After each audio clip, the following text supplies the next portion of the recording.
Most rims have holes that allow the spoke nipples to be accessed.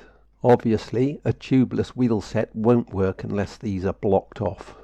These can be made airtight, usually by putting a rim tape on.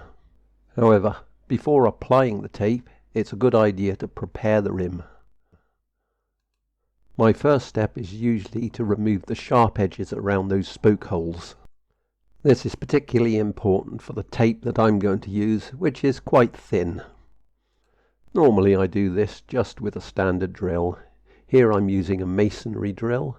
I use a masonry drill because it's a bit blunter and it tends to round the edges rather than just cutting them.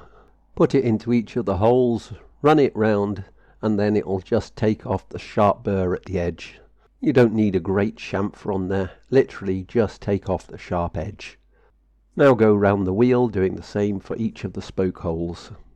Finally, I do the same with the valve hole. You need to be a bit more careful with this because the valve needs to seal on the hole, so it needs to be relatively smooth. If you've left any swarf on or in the rim, make sure you remove it. Even if you're using tyres with tubes, it's still a good idea to round these spoke holes off, particularly if you're using lightweight rim tapes and/or tyres at very high pressures.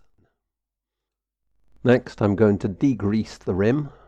This is so the glue on the tape can optimally adhere to the rim, and hence you're minimizing the likelihood of leakage underneath the tape. Here I'm going to use isopropyl alcohol, although you can use any other common degreaser. I just wet a rag and run it around the inside of the rim.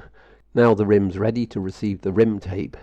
I'll cover that in my next video. In the top left you'll see a link to my tubeless tyre playlist. If you don't want to miss out on the excitement of me installing the rim tape, then click on the 5-minute velo roundel in order to subscribe. And in the top right there's a random video. From me, for now, it's goodbye.